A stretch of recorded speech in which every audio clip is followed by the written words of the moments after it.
On any given day, you may be required to use the PDI handheld to help complete various tasks. Let's go through each of the things that you can do on this PDI handheld. I'll show you which ones you're not going to use, which ones you will use on a regular basis, and make sure you know how to use them properly. If this refresh price book screen pops up, just select no and it will go away. So on the main menu of the handheld, you see that there are 7 options here. Let's go over the ones that you are not going to use, that are for management use only. That would be the Inquire option, the Audit option, the Transfer option, the Verify option. Those are the ones that you will not use on a regular basis. We'll get to this last one, the Lottery menu, later on in the video. The 2 that you will use on this screen on a regular basis would be the Receive and the Adjust. Let's start with the Receive. Anytime a vendor comes in, whether it be Pepsi, Prairie Farms, Frito-Lay, or any other vendors that deliver products to our store, they need to be checked in.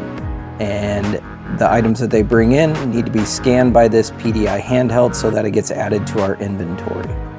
So if a vendor comes in, you would click on the Receive button.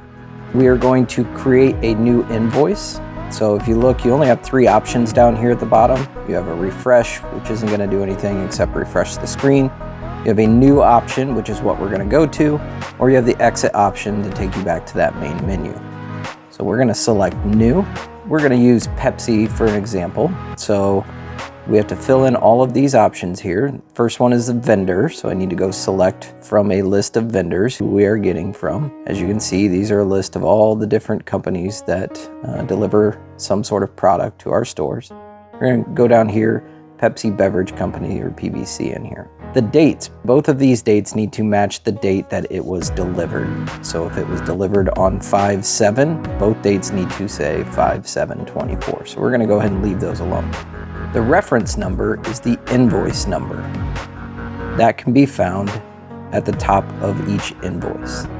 We're going to type in this invoice that I have. The reference number is 326037555. The payment type needs to be left alone. That should always say on account. And then the invoice total, depending on the invoice, is going to be in a different place. Some are at the top, some are at the bottom.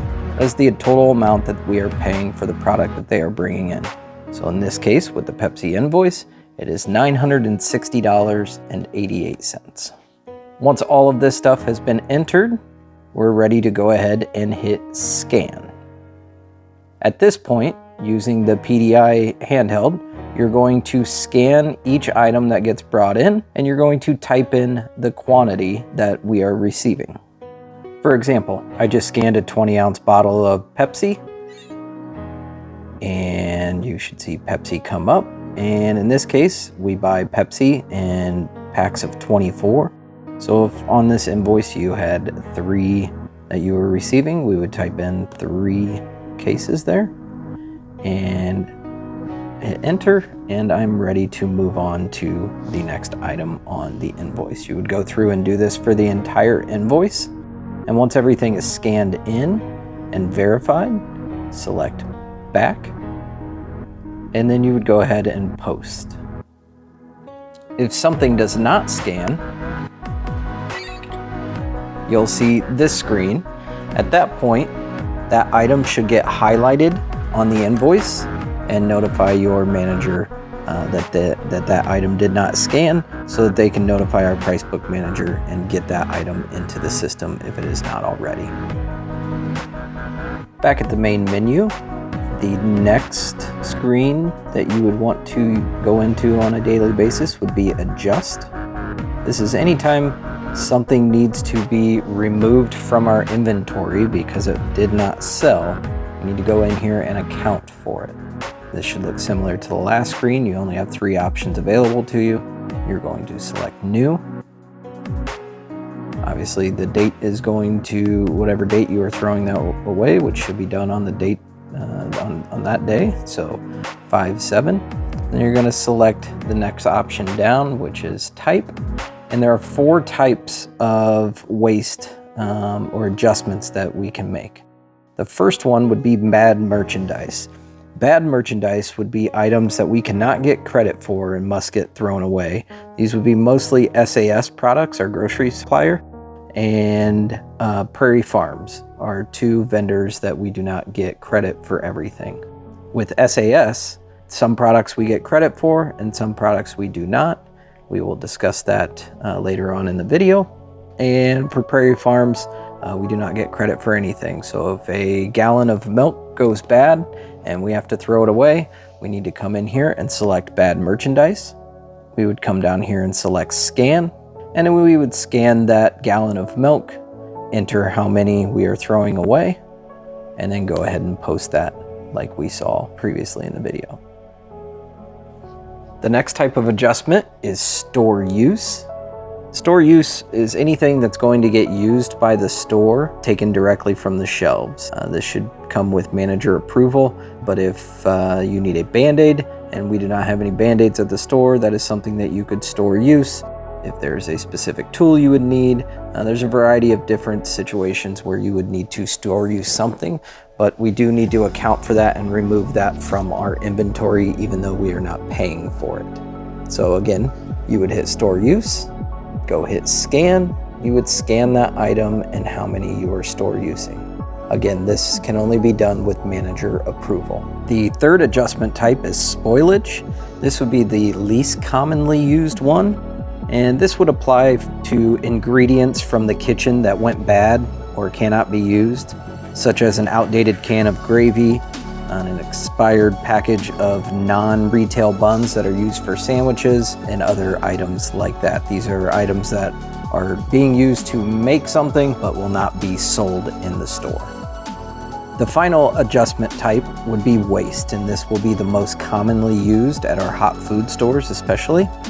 Waste includes all timed out retail hot food items that have a UPC that need to get thrown away without being sold before the time limit.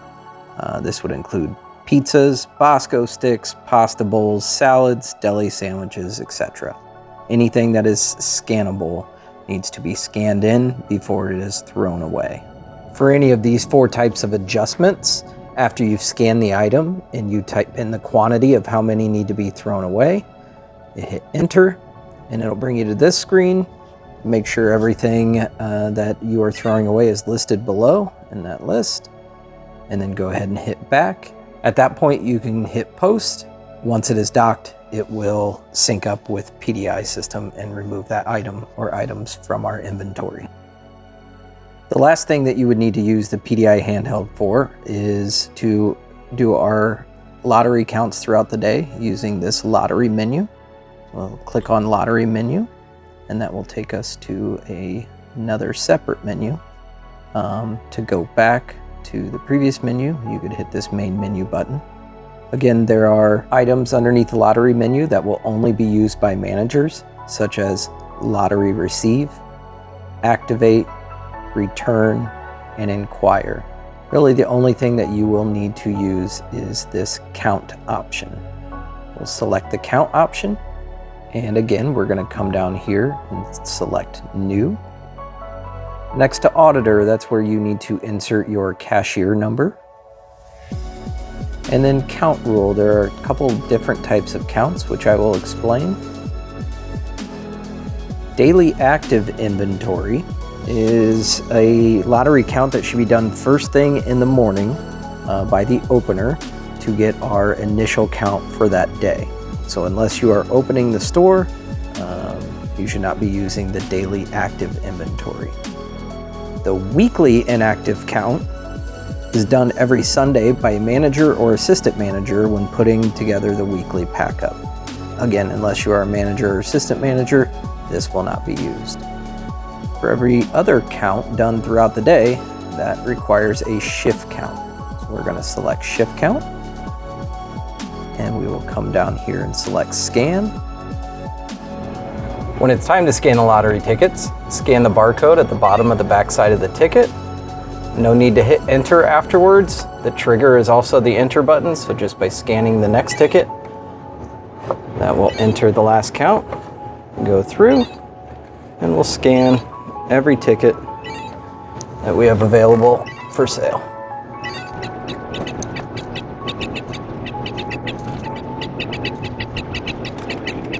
If you forget to scan one of the tickets,